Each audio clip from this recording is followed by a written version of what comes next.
is the purpose of your life, the purpose of God's call and election in your life. This is the great promise in the Bible that God calls you to obtain His kingdom and glory. मेरे लिए घर ऊंचा और ऊंचा बन रहा है प्रभु की उपस्थिति में। खुदा के हाथों बनाया हुआ घर तैयार हो रहा ऊंचाई में। मेरे लिए घर ऊंचा और ऊंचा बन रहा है प्रभु की उपस्थिति में। खुदा के हाथों बनाया हुआ घर तैयार हो रहा ऊंचाई में। 10,000 में जो सुंदर है उसे देखूंगा, महिमामय मेरे पिता को मैं देखूंगा। 10,000 में जो सुंदर है उसे देखूंगा, महिमामय मेरे पिता को मैं देखूंगा।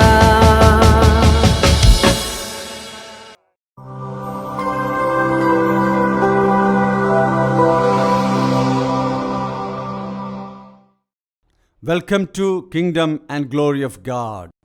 परमेश्वर की राज्य की ओर, उसकी महिमा की ओर मेरे प्रिय सभी दर्शकों का हार्दिक स्वागत करता हूं। परमेश्वर ने आपको इसलिए बुलाया है कि आप उसके राज्य और उसकी महिमा को प्राप्त करने के लिए हैं। परमेश्वर की राज्य का अर्थ क्या है? द गवर्नमेंट ऑफ गॉड, यानी कि परमेश्वर का शासन है अर्थ। एक व्यक्ति अपने स्वयं का शासन को समाप्त कर यीशु मसीह की प्रभुता को स्वीकार कर परमेश्वर की शासन की ओर वापस आने पर वह परमेश्वर के राज्य में आ गया। परमेश्वर का राज्य उसी में आ गया। अब वह खुद ही परमेश्वर का राज्य बन गया। दूसरी बात है, यीशु मसीह इस पृथ्वी पर वापस आने पर इस पृथ्वी की सभी शासनों को, प्रधानताओं, अधिकारों और प्रभुताओं को समाप्त करके इस पृथ्वी का शासन अथवा राज्य पिता परमेश्वर को सौंपेगा। यीशु मसीह इस पृथ्वी की छवि को बदलकर अपना शासन इस पृथ्वी पर आरंभ करने पर परमेश्वर का राज्य वास्तव में इस पृथ्वी पर प्रकट होगा। अपने 1000 साल शासन के पश्चात मौजूदा पृथ्वी और आकाश को बदलकर एक नई पृथ्वी और आकाश को परमेश्वर स्थापित कर परमेश्वर द्वारा बनाया गया और स्थिर नींव वाला परमेश्वर का नगर नया यरूशलेम स्थापित कर परमेश्वर सभी युगों से बचाए गए परमेश्वर के संतानों के साथ मिलकर शासन आरंभ करने पर अनंत राज्य आरंभ होता है। इस अनंत राज्य को प्राप्त करने के लिए ही परमेश्वर आपको बुलाया है। परमेश्वर आपको बुलाया है कि आप सिर्फ उसके राज्य को प्राप्त करें, बल्कि उसकी महिमा को भी प्राप्त करने के लिए हैं। परमेश्वर की महिमा का अर्थ क्या है? पवित्र ग्रंथ के इतिहास में परमेश्वर अपने आप को एक मनुष्य के इंद्रियों को समझने लायक प्रकट किया तो उस दैविक प्रत्यक्षीकरण को बताया गया नाम है परमेश्वर की महिमा।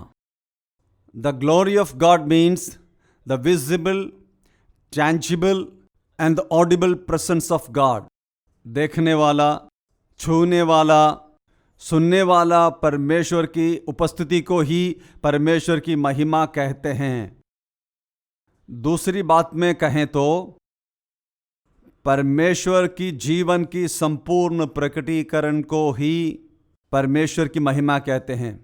यानी कि परमेश्वर की महिमा का अर्थ परमेश्वर स्वयं ही है। The glory of God means God himself. एक परमेश्वर की संतान का वास्तविक अधिकार और आशीष इस पृथ्वी का कोई भी वस्तु नहीं है। स्वर्ग में मिलने वाला कीमती मुकुट और पदवियां भी नहीं। नए यरूशलेम नगर में प्राप्त होने वाला खूबसूरत भवन भी कुछ भी नहीं। उसके वास्तविक आशीष अधिकार भी नहीं। एक परमेश्वर की संतान का वास्तविक आशीष और अधिकार परमेश्वर स्वयं ही है, उसकी महिमा है। पवित्र ग्रंथ के सभी उपदेशें इन दो मुख्य बातों पर आधारित है, परमेश्वर ने प्रकट किया है। एक बार फिर इस परमेश्वर की महिमा की ओर, परमेश्वर के राज्य की ओर मैं आप सबका स्वागत करता हूं। पिछले 15 एपिसोडों के द्वारा हम सीख रहे थे परमेश्वर की धार्मिकता के बारे में है। रोमियो की पत्री के पहले के 3 अध्यायों में हमने सीखा था सभी मनुष्य लोग परमेश्वर के नियमों का उल्लंघन कर, परमेश्वर के विरुद्ध में पाप करके पापी लोग बनकर परमेश्वर के क्रोध में और अनंत मौत के लिए दंडित किया। इस मनुष्य अपने खुद के प्रयत्न के द्वारा, वाचा के नियमों का कर्म के द्वारा पापों से छुड़ा करके धर्मी बन करके मृत्यु से जीतने के लिए बहुत ज़्यादा प्रयत्न कर रहा है। किंतु वचन स्पष्ट रूप से कहता है वाचा के नियमों का कोई भी कर्म से कोई भी मनुष्य परमेश्वर के समक्ष में धर्मी नहीं बन सकता, किंतु परमेश्वर के अनुग्रह के द्वारा, यीशु मसीह में उद्धार के द्वारा परमेश्वर एक व्यक्ति को सेंत मेंत में धर्मी बनाता है। यही है सही सुसमाचार। वह यीशु मसीह में उद्धार के द्वारा है। उस परमेश्वर की उद्धार की हम सीख रहे हैं एक महत्वपूर्ण सिखलाई है। यीशु मसीह सभी मानव जातियों के बदले वाला है विषय। यीशु मसीह इस पृथ्वी में इसलिए आया था मेरे और आपके स्थान पर, मेरे और आपके बदले के स्थान में है। सभी लोगों के लिए एक व्यक्ति मर जाने से सभी लोगों ने मर गया करके परमेश्वर मानता है। यीशु मसीह के साथ परमेश्वर ने जो कुछ भी किया है वह हमसे भी किया हुआ जैसा मानता है। यीशु मसीह को जो कुछ भी हुआ था वह सब हमारे लिए भी हुआ करके परमेश्वर मानता है। यीशु मसीह का जीवन, मौत, गाड़ा जाना, पुनरुत्थान और महिमामय होना, इसके द्वारा पिता परमेश्वर ने जो कुछ भी पूरा किया गया है वह सब हमारे खाते में जमा किया गया है। यही नहीं, यीशु मसीह अपना जीवन, मृत्यु और गाड़ा जाना, पुनरुत्थान और महिमामय इसके द्वारा जो कुछ भी संपन्न कराया है वह सब हमारे खाते में जमा किया गया है। मैंने पिछले एपिसोड में एक महत्वपूर्ण उदाहरण मैंने आपको दिखाया था। यीशु मसीह परमेश्वर की वाचा के नियम हमारे बदले में पूरा किया था। उसे पूरा किया, वाचा के नियम को अनुसरण कर परमेश्वर की धार्मिकता को प्रसन्न किया गया है। वह मेरे और आपके बदले में होने के कारण पिता परमेश्वर, मैं और आप उसके वाचा के नियमों का पालन करने का, पूरा करके, संपन्न करा के परमेश्वर की धार्मिकता को प्रसन्न करके ऐसा मानता है। इसीलिए है रोमियो के 5 के 19 में पढ़ा था, एक व्यक्ति के आज्ञाकारिता से अनेक लोग धर्मी बन जाता है। यीशु मसीह वाचा के सभी नियमों को हमारे बदले में पूरा करने के द्वारा हम यीशु मसीह में परमेश्वर की धार्मिकता पाकर धार्मिकता से धर्मी व्यक्ति बन जाता है। अब दूसरा उदाहरण बताते हैं। यीशु मसीह अपने जीवन के द्वारा शैतान के सभी परीक्षाओं को जीत करके काल्वरी क्रूस के ऊपर अपने मौत के द्वारा शैतान की सभी अधिकारों को बर्बाद किया था। कोलोसियों की पत्री की 2 अध्याय के 15वां वाक्य मैं आपको पढ़कर सुनाता हूँ। प्रभुताओं, अधिकारों को हथियार डलवा करके क्रूस के ऊपर उनके ऊपर जय का उत्सव मनाया, उनका खुल्लम खुल्ला तमाशा बनाया। अपने जीवन के द्वारा शैतान की सभी परीक्षाओं को सिर्फ जीता ही नहीं था, बल्कि काल्वरी क्रूस पर यीशु मसीह शैतान के सभी हथियारों को डलवाकर उसके सभी अधिकारों को रद्द करके उसको संपूर्ण रूप से पराजित करके उसके ऊपर क्रूस के ऊपर जय के उत्सव मनाया था, उनको खुल्लम खुल्ला तमाशा बनाया था। शैतान को हमेशा के लिए संपूर्ण रूप से यीशु मसीह पराजित किया। वह मेरे और आपके बदले में था। यीशु मसीह ने संपन्न किया हुआ यह विषय, यह जीत मेरे और आपके खाते में परमेश्वर ने जमा किया है। यानी इस बात पर विश्वास करने वाला कोई भी व्यक्ति, इस बदले वाले के ऊपर विश्वास करने वाला कोई भी व्यक्ति शैतान के ऊपर हमेशा के लिए जय पाया हुआ है।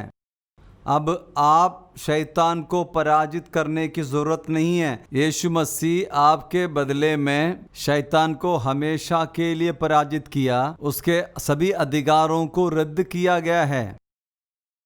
शैतान के ऊपर परमेश्वर के संतानों को संपूर्ण रूप से प्रभुता है करके आपको जाना है।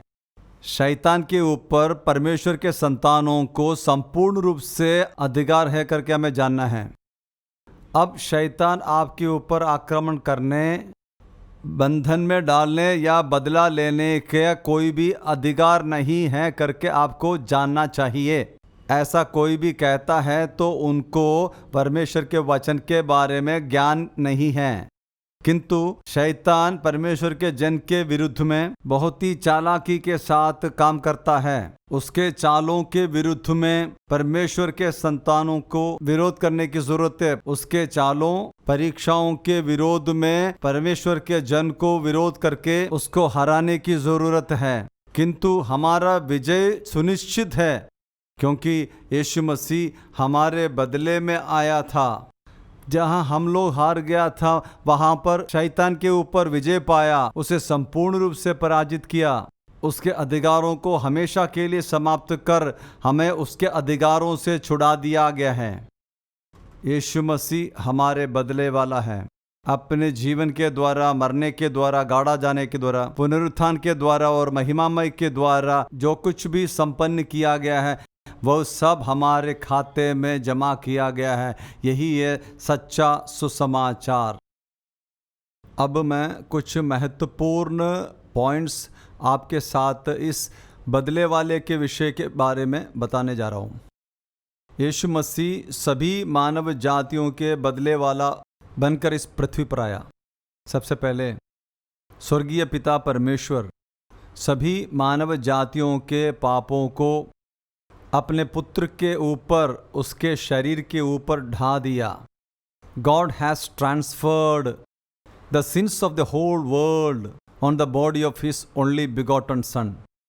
वाक्य पढ़ते हैं, यशायाह नबी के पुस्तक 53 अध्याय के 6वां वाक्य है, हम सब लोग भेड़ों के समान रास्ता भटक गया था। हम में से हरेक ने अपने अपने रास्ते में चल पड़ा था, किंतु परमेश्वर हम सब लोगों के गुनाहों को उसके ऊपर ढा दिया। हमने परमेश्वर को छोड़कर उसके नियमों को उल्लंघन कर अपने खुद के रास्ते में मुड़ा हुआ एक झुंड था। उस कारण पाप के मजदूरी मौत को हम अनुभव कर रहे थे। किंतु यीशु मसीह को परमेश्वर हमारे बदले में इस पृथ्वी पर भेजने के बाद हम सभी लोगों के गुनाहों को उसके ऊपर ढा दिया गया। परमेश्वर एक कार्य करने से वह संपूर्ण है। 2000 सालों से पहले यीशु मसीह को हमारे बदले में इस पृथ्वी में भेजकर हम सब लोगों के पापों को अपने पुत्र के ऊपर उसने ढा दिया था। अब हमारे पाप कहाँ है करके मुड़कर हम में ढूंढना नहीं, परमेश्वर यीशु मसीह के ऊपर उसे ढा दिया गया। वह परमेश्वर के द्वारा संपन्न कराया गया एक प्रवृत्ति है करके आपको निश्चित रूप से जानना है। इसीलिए परमेश्वर आपके ऊपर आपके पापों को नहीं ढूंढता, यीशु मसीह के ऊपर उसे ढा दिया गया है। अब मैं यशायाह नबी के पुस्तक के 53 अध्याय के 11 और 12 वाक्यों को मैं पढ़कर सुनाता हूँ। वह अपना प्रयत्न का फल देख करके तृप्त होगा। धर्मी मेरा दास अपने सूक्ष्म ज्ञान के द्वारा बहुतों को धर्मी बनाएगा। उनके अधर्मों के कामों को वह उठाएगा। उस वचन स्पष्ट रूप से कहता है उनके अधर्म के कामों को वह उठाएगा। यीशु मसीह सभी मानव जातियों के बदले में पृथ्वी पर आकर मानव जाति के पापों को अपने खुद के शरीर के ऊपर वहन करके हमारे बदले में क्रूस के ऊपर चढ़ गया था। Jesus Christ bore the sins of the whole world on his body and went on the cross. वह हम सबके पापों को उठा लिया, हमारे बदले में उठा लिया था। वह वचन बिल्कुल स्पष्ट रूप से कहता है वह हमारे अधर्म के कामों को उठाने के कारण वह अपने सूक्ष्म ज्ञान के द्वारा बहुतों को धर्मी बनाएगा। क्या है धार्मिकता का अर्थ? पाप को किए बिना व्यक्ति के रूप में एक व्यक्ति को माना जाता है, उसे ही धार्मिकता कहता है। कैसे है परमेश्वर एक व्यक्ति को पाप किए बिना व्यक्ति के रूप में मानता है? पहले यीशु मसीह हमारे बदले वाले के रूप में आया। उस पुत्र के ऊपर परमेश्वर हम सबके पापों को ढा दिया गया। दूसरी बात है यीशु मसीह अपने शरीर के ऊपर हम सबके पापों को हमारे बदले में उठाने के बाद क्रूस के ऊपर चढ़ गया। अब परमेश्वर हमारे पापों को हमारे ऊपर नहीं दिखता, क्योंकि हमारे बदले वाले ने हमारे पापों को 2000 साल पहले अपने शरीर के ऊपर उठा लिया गया है।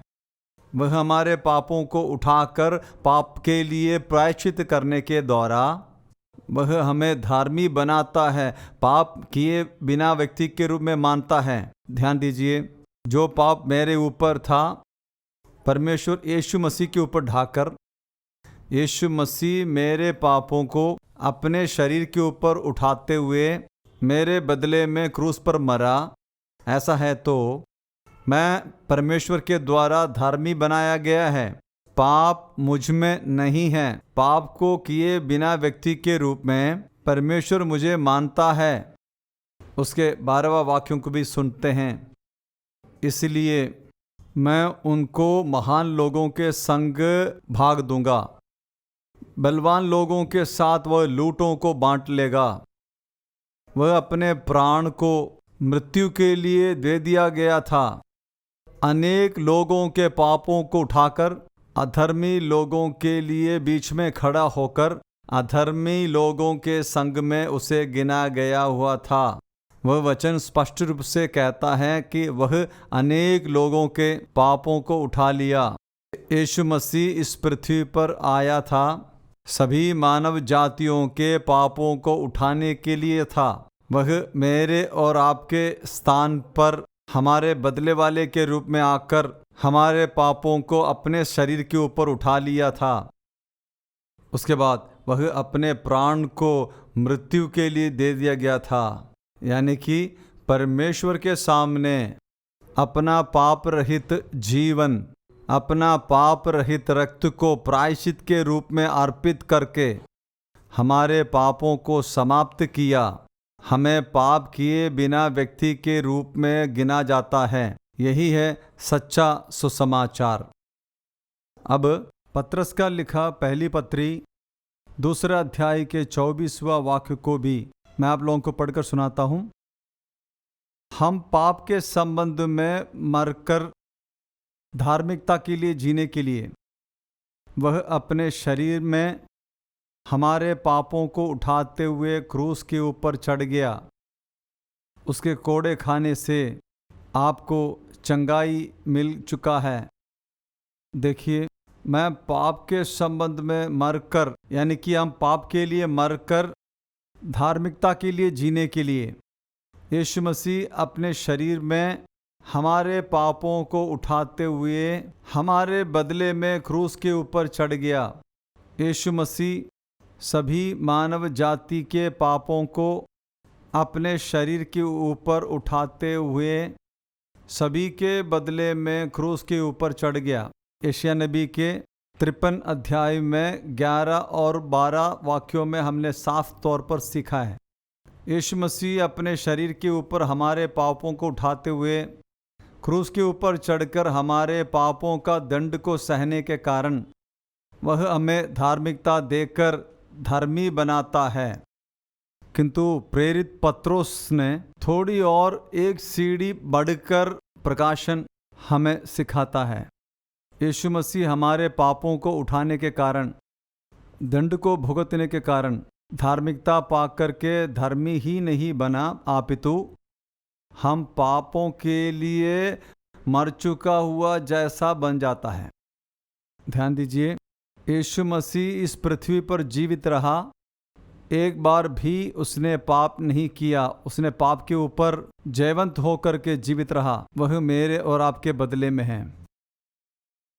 उसके पश्चात क्रूस पर जब वो मरा था, वह पाप के लिए भी मर गया था।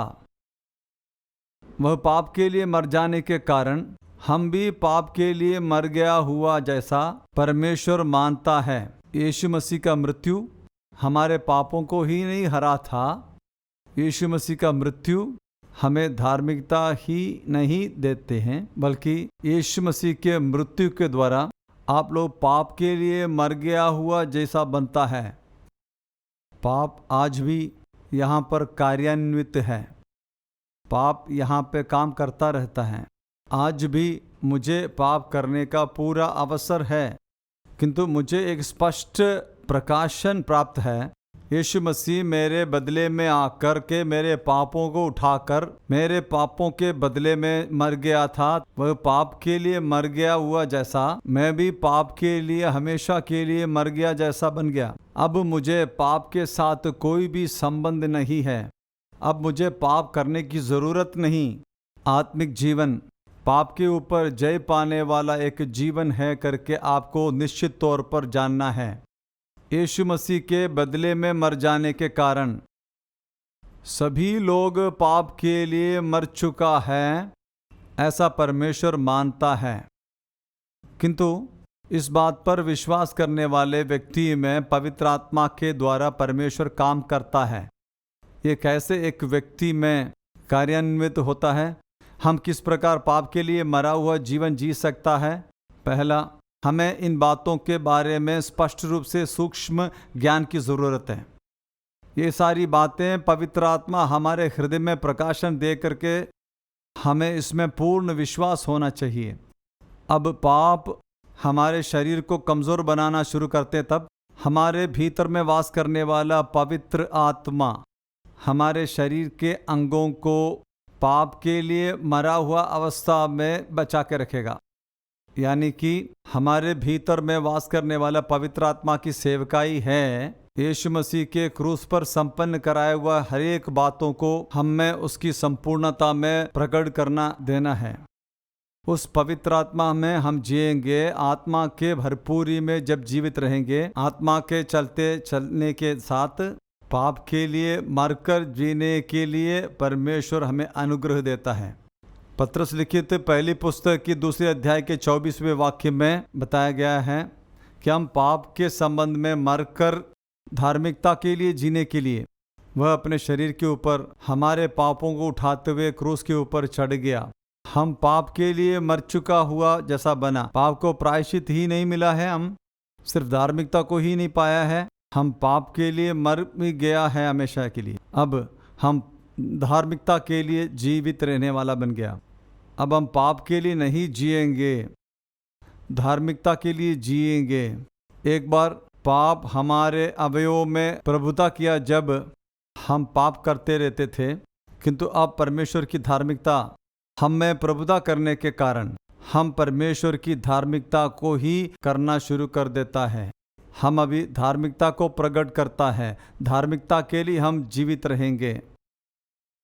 किंगडम एंड ग्लोरी मिनिस्ट्रीज के अफ्रीकन मिशन की ओर मेरे सभी माननीय दर्शकों का हार्दिक रूप से स्वागत है। अफ्रीका, 54 देश, लगभग 3000 भाषाएं, प्राकृतिक संसाधनों से संपन्न दुनिया का दूसरा सबसे बड़ा महाद्वीप, राजनीतिक अस्थिरता और आंतरिक युद्धों के कारण बर्बाद होते देश, कष्टों को झेलने वाला जनसमूह, आंतरिक युद्धों के कारण शरणार्थी बनकर रहने वाले 44 लाख से अधिक शरणार्थियों के मध्य में और स्थानीय लोगों के बीच में सेवकाइयां जारी हैं। ये लोग अभी भी बलात्कार और युद्ध के भय और चिंता में जी रहे हैं। इन लोगों के समूह को पॉलिथीन विभाजित और मिट्टी की झोपड़ियों में रहने के लिए छोड़ दिया जाता है।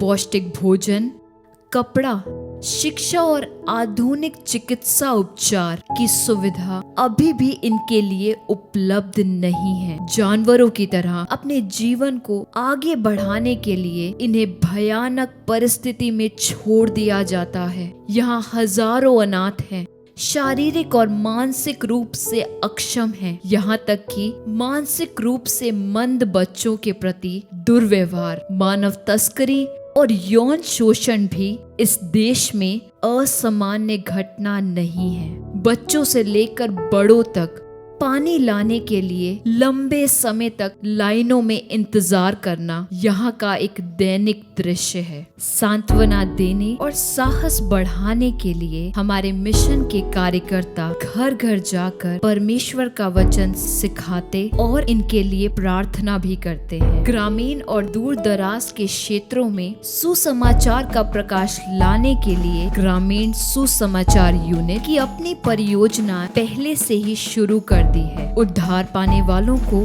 मसीह में बढ़ाने के लिए गांव की कलीसियाएं मिशनरियों को विभिन्न अफ्रीकी देशों में भेजने के लिए बाइबल के प्रशिक्षण केंद्र, मानसिक रूप से कमजोर बच्चों के पुनर्निर्वास के लिए विशेष स्कूल, मुफ्त शिक्षा वाले प्राथमिक विद्यालय, अनाथ और गरीब बच्चों के लिए बच्चों का गांव। इसके अलावा हम नई परियोजनाओं के विस्तार और आरंभ करने की प्रक्रिया पर हैं, जैसे कि प्रत्येक गांव में एक प्राथमिक विद्यालय, बोरवेल, प्राथमिक स्वास्थ्य केंद्र, हर जिले में एक विशेष स्कूल, व्यावसायिक प्रशिक्षण संस्थान और बोरवेल इकाइयां। आपको भी इन परियोजनाओं में भाग लेने के लिए आमंत्रित किया जाता है। आप बच्चों के गांव, विशेष स्कूल, बाइबल स्कूल में से किसी एक को प्रायोजित कर सकते हैं। आप एक या अधिक मिशनरियों का समर्थन भी कर सकते हैं।